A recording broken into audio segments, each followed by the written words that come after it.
Olá a todas as pessoas que estão nos ouvindo e nos vendo. Meu nome é Ana Lúcia e hoje eu vou apresentar essa sessão de podcast do Podplay. E estou aqui com a nossa convidada de hoje, que é minha colega de grupo de pesquisa, o G-Pleiade, do CNPq, que a gente tem junto ao programa de pós-graduação em letras da UEM. E vou começar fazendo uma abertura e olhando algumas referências para introduzir essa, então, sessão de entrevistas. O teatro tem o poder de revelar aquilo que muitas vezes preferimos não enxergar. E quando esse olhar é conduzido por mulheres, especialmente por dramaturgas como Griselda Gambaro, outras camadas de sentido emergem. Hoje nós temos o prazer de conversar com alguém que mergulhou profundamente nesse universo, unindo pesquisa acadêmica à prática artística, para compreender e nos fazer compreender um pouco mais desse teatro que inquieta, provoca e transforma. Nossa convidada é a pesquisadora, artista e apaixonada por teatro, Cássia Pérez Martins. Ela desenvolveu uma tese sobre a obra da dramaturga argentina Griselda Gambaro, uma das vozes mais potentes da cena latino-americana, e também tem levado para os palcos uma montagem da peça El Nombre. Seu trabalho transita entre a teoria e a prática, entre o rigor acadêmico e a sensibilidade cênica, revelando pontes possíveis entre esses dois mundos, que, no fundo, se alimentam mutuamente. Obrigada, Ana. Obrigada pela oportunidade. Eu quero agradecer ao programa de pós-graduação em letras, né, por criar esses espaços, essas oportunidades para podermos falar sobre a nossa pesquisa, sobre o que nos inquieta, né, sobre o que nos apaixona. E agradeço muito, né, por estar aqui contigo agora, pessoalmente, depois de muitos encontros online, né?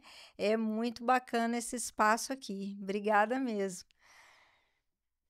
Maravilha, Cássia. Eu também estou muito feliz desse nosso encontro real, É? porque os encontros virtuais aconteceram durante essa jornada de doutorado, e a Cássia acabou de defender a tese essa manhã, então ela está fresquinha aqui para conversar com a gente um pouco sobre a pesquisa, e a gente tem um bate-papo mais tranquilo a respeito dos encantos e das curiosidades que ela recolheu, né, nessa pesquisa profunda que ela realizou. Então, eu tenho aqui algumas perguntas para fazer para a Cássia. Está preparada, Cássia? Vamos lá, vamos lá. Ai, depois de hoje de manhã, nada vai ser tão tenso. Isso aqui vai ser muito tranquilo, né? É bom, esse espaço aqui mais descontraído, né? A gente tem esse privilégio também de poder falar disso de uma maneira mais tranquila e com mais paixão também, né?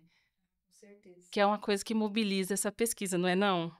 É algo assim que eu tenho muito para mim, intimamente. Se você se debruça a pesquisar algo pelo qual você se apaixona, essa pesquisa flui, né? Porque a pesquisa por si só é um trabalho árduo, né? Um trabalho de concentração, um trabalho de esmero. Então, se você se debruça por algo que te encanta, por algo que te apaixona, por algo que te instiga, que te questiona, que te constrói e reconstrói, esse trabalho árduo flui com mais tranquilidade, né? Eu penso assim, Sim, eu né? concordo. Não deixa de ser árduo, né? Sim. Mas você precisa estar conectado com aquele objeto de estudo de alguma forma, né? Precisa dizer a respeito de você mesmo, né? E o que eu vejo nos nossos colegas do G-Pleiade, que nós somos assim, né? Todas as pesquisas que eu tive a oportunidade de ler ou assistir as defesas, todas elas dizem um pouquinho de nós, né? De um jeito especial, mas dizem. E eu acho que o nosso grupo ele é muito feliz por isso, né? E tem feito algumas pesquisas profundas também por conta disso, porque cada um dá um pouquinho de si na sua pesquisa. Sim. Ai, sim, maravilhoso. Também compartilho desse sentimento. E então eu vou começar com as perguntas, Ok, tá? vamos lá. A primeira pergunta é para saber do seu primeiro contato com essa escritora e dramaturga argentina, então, Griselda Gambaro. Conta para nós. Ah, sim, porque a Griselda ela não consta assim nos currículos, né? Nos currículos de letras, nem mesmo de artes cênicas aqui no Brasil. Né? É raro você ouvir falar de Griselda. E eu confesso que passei muitos anos, mesmo morando ali na nossa região fronteiriça argentina, eu moro no oeste do Paraná. Uhum. Nós não nos conectamos muito às produções argentinas, nem literárias e nem cênicas, né? Não temos essa conexão. A Griselda Gambaro, ela me foi apresentada pela professora doutora Alay Garcia Diniz, que é professora colaboradora do curso de pós-graduação em letras da UniOeste, campus de Cascavel. Sabe aquele momento que você terminou o mestrado e eu pesquisava Nelson Rodrigues, produções do cinema inspiradas no Nelson Rodrigues, e estava ali à procura de algo diferente, né?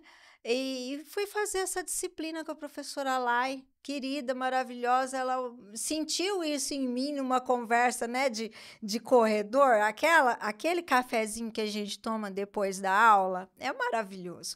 Aí ela disse, sabe, Cássia, tem uma autora argentina, porque a disciplina dela falava de literatura e falava de tradução. Ela é professora de espanhol, né? E se dedica à pesquisa de dramaturgia de língua espanhola, né?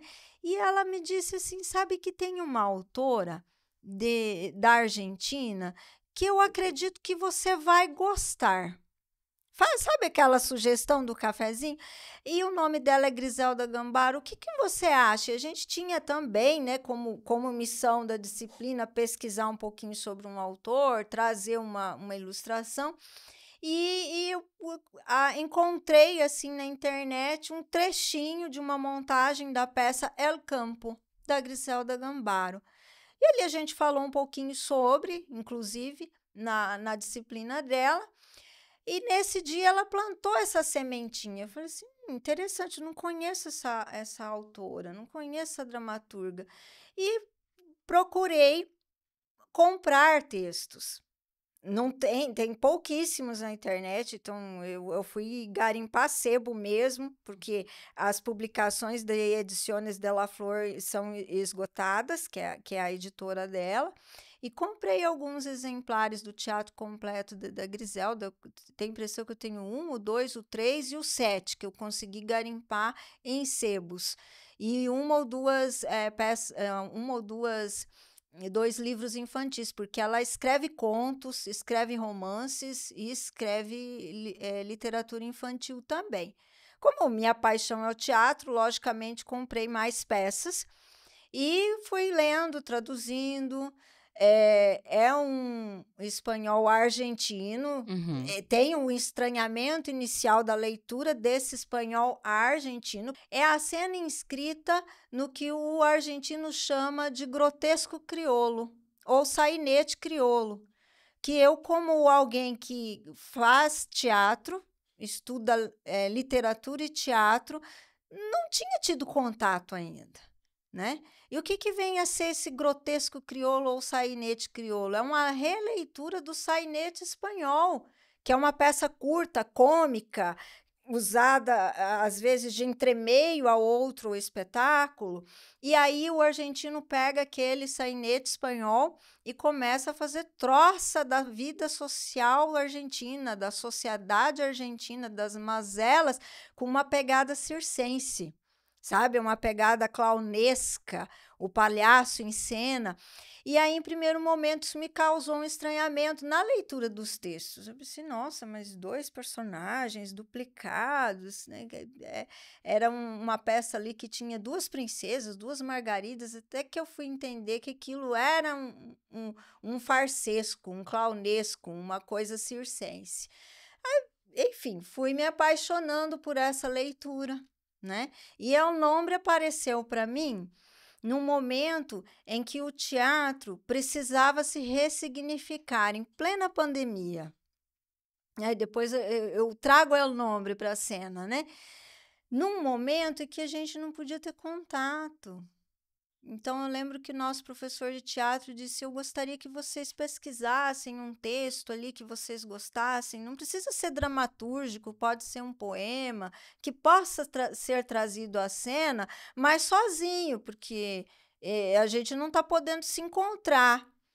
Aí eu comecei a procurar os textos curtos da Griselda, porque eu já estava ali, né? Buscando, lendo, tentando entender, traduzindo, e encontrei El Nombre.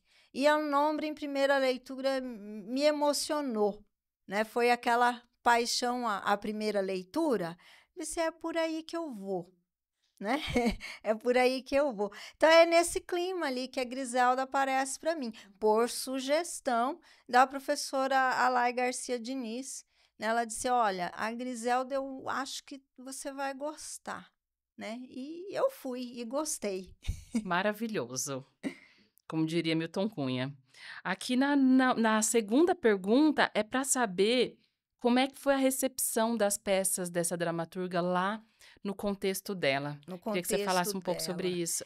Ela estreia em Buenos Aires como dramaturga nos anos 60, né? Inclusive, ela, por alguns historiadores estudiosos de dramaturgia, né, da Argentina, e eles colocam ela como a precursora do teatro do absurdo na Argentina, né? Como uma dramaturga de vanguarda, né? Logicamente, as vanguardas europeias chegam na América Latina um pouquinho mais tarde, né? Então, é na década de 60 que isso acontece, né? Aí ela é recebida por esse rótulo, né? Alguns historiadores dizem, inclusive ela depois responde às críticas dizendo que ela não procurou pelo absurdo, pelo teatro absurdo europeu, que não é a fonte de inspiração dela, que ela nem sequer havia lido os autores, mas isso acontece um pouco também. Olha como é importante quando a peça vai à cena, né? Pela atuação dos atores, que já haviam atuado, né, na peça de Beckett, né, no Esperando Godot, que já tinham entre si bem acertados códigos de atuação que o teatro do absurdo europeu esperava, né? Certo. Mas não era a inspiração dela, ela acabou sendo vista pela crítica como a precursora do teatro do absurdo na Argentina, né? E também pelo local de estreia. Ela estreia num instituto que é visto pelos intelectuais da esquerda, né? Olha bem, nós estamos falando da Argentina num contexto de um clima em que era propício à ditadura, né? A ditadura não se instala do nada, né? Há um clima propício. Pré-ditadura. Pré-ditadura, o clima do conservadorismo, da defesa pela família, do cristianismo, né? Então, assim, ela estreia num instituto em que circulavam intelectuais considerados pela burguesia, enfim, considerados pelos intelectuais de esquerda como burgueses, alheios à sociedade argentina. Né? Estão trazendo as tendências europeias, não estão discutindo a realidade local. Né? A Griselda Gambara ela vai ser lida como uma grande representante, uma grande dramaturga que coloca em xeque essa questão social argentina, a questão local, mas depois da ditadura. Depois da última ditadura da Argentina, que ela começa a ser lida, começam a tecer as metáforas dos textos dela, né? Ligadas à crítica social, né? Ao teatro do realismo reflexivo da Argentina, que traz em discussão as mazelas sociais, né? A questão dos opressores na Argentina, enfim, claro que ela faz isso por meio de metáforas, que também são lidas, textos que são lidos como metáforas depois, né, da ditadura. Eu acho que o grande X da questão ali, ela recebe todas essas críticas, é acusada de beckettiana, é acusada de ser alheia à sociedade, mas também por ser mulher. Porque ela está ali tentando ocupar um local que antes era ocupado por homens, por dramaturgos. Né? Tem um crítico literário argentino que ele fala: os machos da dramaturgia argentina não queriam a Griselda por lá. Né? E ela responde, ela diz assim como na literatura, no teatro também, nós temos que ir para o palco, escrever sobre nós mesmas, falar como nós somos e o que somos. Né? E não deixar que os homens digam é assim que ela é assim que ela fala. Né? Essa é a perspectiva da personagem vista por Gambaro. Ela defende que a mulher precisa escrever sobre a mulher. E ela, inclusive, questiona. E esse teatro escrito por homens serve para quê? Diz respeito a mim? Diz respeito a você, mulher? Né? O que você faz com isso? Ela questiona, ela responde. Né? Então, o que ela quer dizer, nós precisamos também ocupar espaço no teatro, como dramaturgas, e escrever o que somos e do que somos feitas. Muito pertinente. E você diria que ela tem uma forma singular de criar as peças? Ela tem porque ela admite algumas influências estéticas, como o grotesco crioulo, ela admite, inclusive, influência de Artaud, que faz uma crítica ferrenha sobre o teatro ocidental, sobre a encenação do teatro ocidental, sem abandonar, claro, o espaço da escritora, porque ela se diz escritora, ela se diz dramaturga. Inclusive, ela não tinha o costume de acompanhar as montagens. Né? Ela não ia para os teatros dar pitaco lá na direção. Dirigir. Ela não ia dirigir. Ela se colocava na posição de escritora, né? Mas, assim, muito consciente de que a palavra precisa ser uma palavra forte, que ela precisa ser uma palavra gesto. E é muito recorrente nos textos dela a organicidade do corpo, gritos, respiração, sabe? Sussurro. É por isso que, às vezes, a crítica aproximou ela do teatro artaudiano. Mas ela responde: eu aproveito de Artaud aquilo que me é pertinente. Né? E me inspiro no grotesco, no teatro clássico da Argentina. Né? Mas ela tem traços do teatro absurdo, ela tem traços do realismo reflexivo e faz a técnica de escrita dela numa mestiçagem, criando, né, uma estética própria. Então, ela tem uma predileção ao longo, né, da escrita da obra de Gambaro, a gente vai notando uma predileção pelas protagonistas femininas, né? Justamente para trazer as diversas posições possíveis da mulher.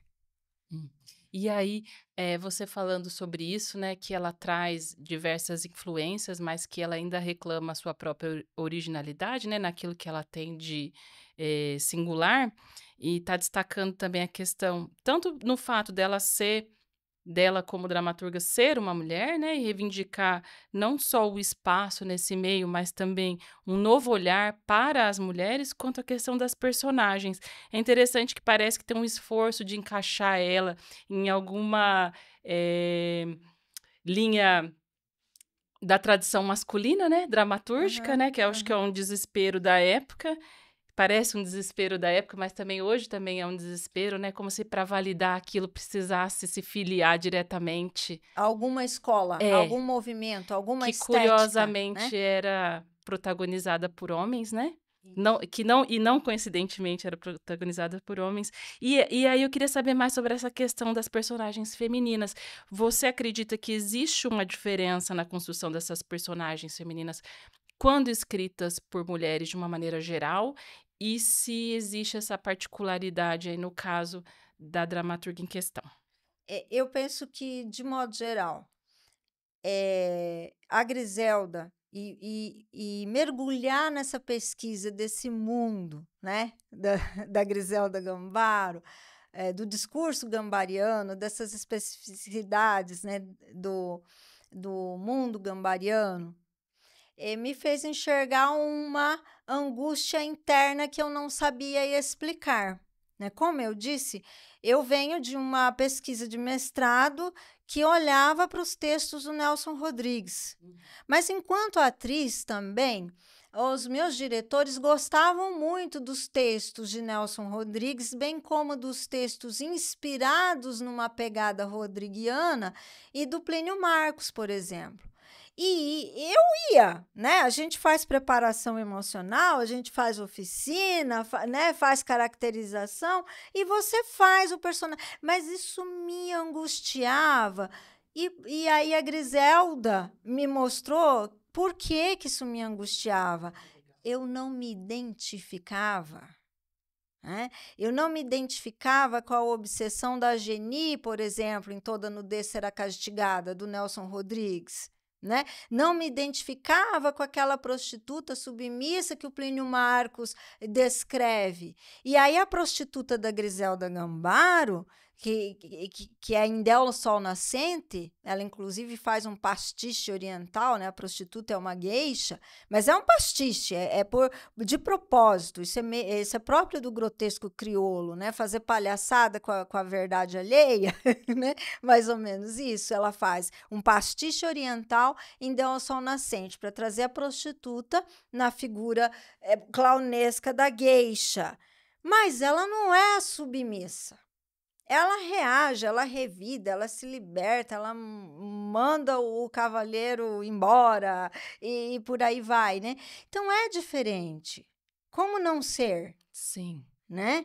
É aquilo que ela diz, assim, não nos submetemos àquilo que... Claro, eu não... Né? É inquestionável a genialidade de um Plínio Marcos, de um Nelson Rodrigues. Né? Eles fazem história na dramaturgia, né? Dá-se a pensar muito a partir do discurso deles, mas é o discurso sob a ótica masculina. E a perspectiva feminina é diferente. Né? Quando em El Nombre, Griselda e ela coloca, o texto é curto, mas ele é de uma densidade que não conseguimos tirar nenhuma frase, apenas traduzimos e adaptamos para o nosso português, para a nossa realidade, para que fosse compreensível aqui no oeste, norte do Paraná, mas é de uma densidade. Quando ela diz assim, porque e ela escreve porque una, e aí é uma mulher, precisa ter seus mortos assim, cerrados, no punho. É porque a morte para o homem e para a mulher é diferente. É uma mulher precisa. Percebe? Né? É diferente. Quem é que tem a velha caixa de lembranças? As mulheres. Mas não é a síndrome da princesinha, é porque a mulher, ela remói as perdas, o afastamento diferente do homem. São perspectivas diferentes, né? E isso no nosso grupo de teatro, é um monólogo, você fez sozinha, você é o diretor? Não, a gente fez oficina com outros atores, nós temos um grupo e discutimos isso. Né? Os colegas diziam, de fato, para mim é diferente, eu não preciso guardar, a mulher precisa. Então, quando a dramaturga escreve sobre as mulheres, ela está escrevendo sobre a ótica, a perspectiva da mulher, a necessidade de guardar as lembranças, a necessidade de ter muito esclarecido essa questão dos mortos. Não coincidentemente, não por acaso, um grande movimento que a ditadura argentina tem de reclamação dos corpos dos desaparecidos é feito por mulheres. Sim. Sim. As mães da Praça de Março. Né? De maio. É feito por mulheres, porque a mulher precisa do corpo. ela precisa da lembrança, ela precisa saber onde está. Não quer dizer... Essas pessoas tinham pais. Né? Não quer dizer que o homem não sentiu essa perda. Obviamente sentiu, mas é de uma perspectiva diferente. É diferente. E isso, sim, se reflete na construção de uma personagem escrita por um homem e escrita por uma mulher. Personagens. A mãe que né? deu luz ao corpo, né? Fiquei pensando nisso das mães, né? Da Praça de Maio. Ela deu a luz, saiu de Deu dentro luz dela. ao corpo e ela quer o corpo para enterrar o corpo. Ela precisa saber onde está, né? Então, em El Nombre, por exemplo, tem uma personagem que a filha morre e ela não se dá conta. E os filhos não dizem. Então, a personagem, a Maria, contando isso, ela diz, isso não é justo. A filha morreu e eles não disseram. Não é justo. Né? Mas isso é uma perspectiva feminina. Sim. Né? E essa questão da cultura feminina fica muito apagada sobre a ótica de pessoas que não compartilham. No caso do universo masculino, né? E sempre a gente vista ou mostrada por essa ótica, muito se perde, né? Muito se perde a respeito das nossas contribuições também para o imaginário e para a própria arte, né? Eu sempre faço a ressalva de que o contrário também é ruim. Né? Inclusive, eu coloco isso na tese como ressalva. Vocês devem estar me perguntando como seria, como eu vejo a direção do espetáculo feita por um homem, né? Porque eu tenho um diretor, né? Eu vejo que isso é complementar, porque a mulher de teatro, ela não quer que a sua perspectiva seja se sobressaia a perspectiva masculina, mas as duas são complementares. Né? E entendermos juntos, eu e os meus colegas, né, as meninas e os meninos, entendermos juntos por que uma mulher precisa ter seus mortos cerrados no punho, é que é importante. Porque o teatro democrático, ele é feito para todos os públicos. Né? E também não existe feminismo se não houver a participação de toda a sociedade, né? Penso nisso também. A respeito da própria tese, né? Então, você também montou um espetáculo a partir da peça El Nombre, da Griselda Gambaro. E como que é para você, então, transitar entre esse campo científico e artístico nesse mesmo trabalho? Eu penso que há uma complementariedade, tá? Porque o ator, o bom ator, e a gente aprende lá na escolinha de teatro, desde pequenininho, é o ator que também pesquisa. Né? A gente assiste o palhaço, é muito bonito, ele interte, né? Ele nos diverte, mas há pesquisa. Né? E essa pesquisa, ela vai desde a observação de pessoas na rua, a observação do outro, do andar do outro, dos diversos posições sociais, a assistir outras peças, assistir outras montagens, assistir entrevistas. A Maria, minha personagem, é uma moradora de rua, assistir entrevista de moradores de ruas, documentários. Isso é pesquisa do ator. Então, trazer isso para o campo científico, para a pesquisa para uma tese, é complementar.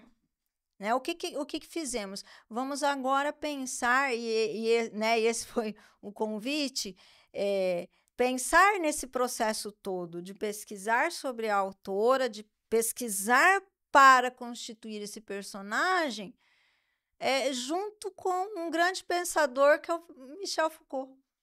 Vamos pensar com ele? Né? Como é que isso funciona? Enquanto materialidade discursiva, né? Enquanto um enunciado margeado de outros enunciados, de outras relações. Entender que essas relações, elas estão à margem e a partir da tua pesquisa, da tua composição de personagem, elas vêm para o espetáculo. Né? Então, para mim, foi um processo de complementação. Entender de maneira mais elaborada o que nós fazemos no teatro. Que já é da natureza do teatro a pesquisa do... O teatro pressupõe pesquisa, pressupõe pesquisa sobre o dramaturgo, pressupõe pesquisa de tudo que possa ser relacionado ao seu personagem para você constituir esse personagem. O que fizemos foi olhar para essa leitura de acordo com o viés do discurso proposto por Michel Foucault. Né? E aqueles que pensaram junto com ele, né? Aquelas teorias que corroboram para o pensamento, ou com o pensamento do Michel Foucault, que pensam com ele, né? Trazemos outros E assim. trazer também essa questão da escrita de si como uma espécie de recurso aliado, né? Para mostrar, fazer ver e fazer ouvir também as vozes dessas mulheres, né? Nesse caso, principalmente do contexto que você apresentou, vozes marginalizadas, né?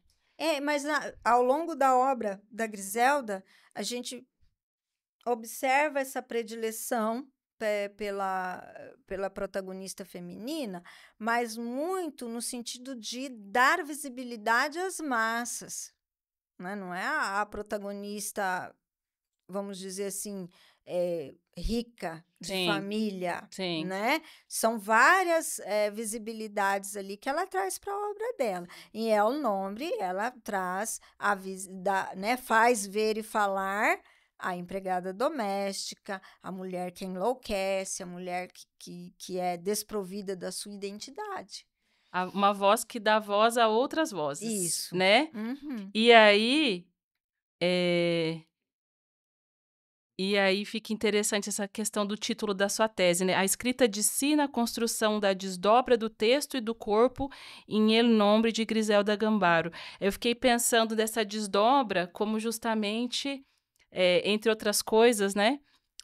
Essa possibilidade de se desdobrar nas personagens também, né? Há essa desdobra, Aham. porque você compõe a personagem de acordo com a sua realidade também, né? Com aquilo que você entendeu daquele discurso, com as suas experiências vividas ou imaginadas para compor aquele personagem. Então, acaba se tornando uma espécie de escrita de si da atriz, né? Ou do ator que se propõe a constituir um personagem, né? De acordo com o seu, então, de acordo com a vontade e verdade desse ator também, né? Para constituir o personagem.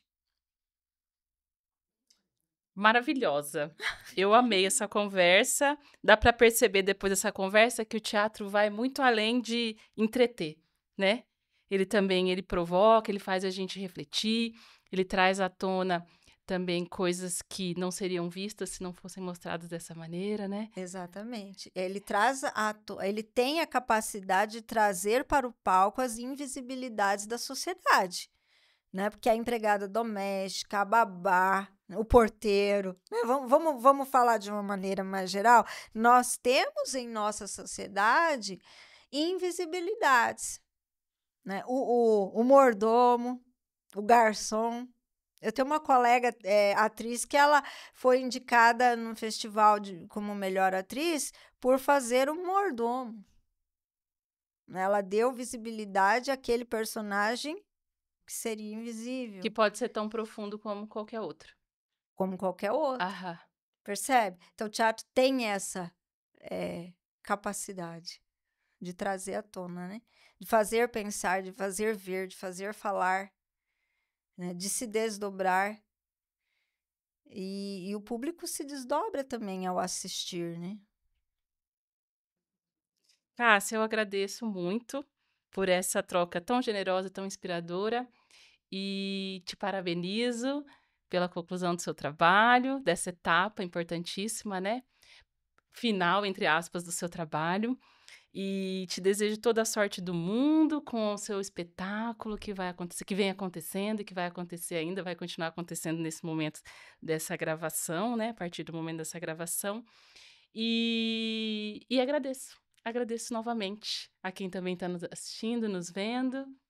E aí fica o espaço agora para você se despedir. Imagina, eu que agradeço, assim, é sempre muito bom falar daquilo que nos encanta, né? E agradeço a oportunidade e esse espaço, né, mais descontraído para falar daquilo que é nossa paixão mesmo. É um orgulho ter o seu trabalho no grupo, poder Imagina. acompanhar um pouco disso e fazer parte do grupo contigo e ser sua irmã de orientação. Imagina, a honra é minha, o orgulho é meu de fazer parte. Maravilhoso. Meus agradecimentos ao público que esteve até aqui com a gente, o agradecimento ao Podplay também pelo espaço e até o próximo.